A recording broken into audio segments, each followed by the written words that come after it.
Nkwaniriza nze Nanteza Juliet okutuusako alipoota y'embeera y'obudde wano ku Bukedde TV. Ng'enkuba ekyagenda maaso okutonya mu bitundu by'eggwanga ebitaliimu, alipoota ey'enkuba yo yalaze nga Tooro yafunye enkuba eyawezezza millimeters 3 n'obutundutundu 7. Kampala n'ebeera n'enkuba eyawezezza millimeters 2 n'obutundutundu 3 ate yo Arua n'ebeera n'enkuba eyawezezza millimeters 18 n'obutundutundu 9 nga kino nno kyavudde ku mpewo empeweevu ezifuwa okuva mu bibira by'e Congo okutuuka ku ggwanga lyaffe.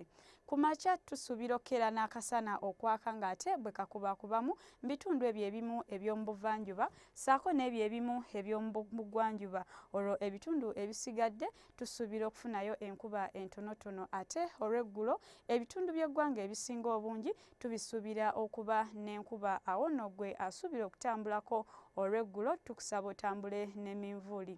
Ebbugumu mu bukiikakkono tulisuubira okutuuka ku degrees 29.3. Kampala ssaako n'Emirano ebbugumu tulisuubira okubeera ku degrees 27. Olwo ne mu nsozi ez'e Kabale ebbugumu tulisuubira okutuuka ku degrees 23.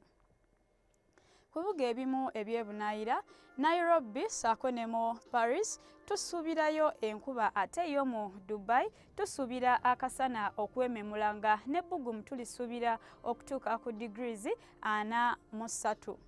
Nsigadde nze Nanteza Juliet n'enkya tulindire obudde bwe bumu essaawa ze zimu wano ku Bukedde TV wokka.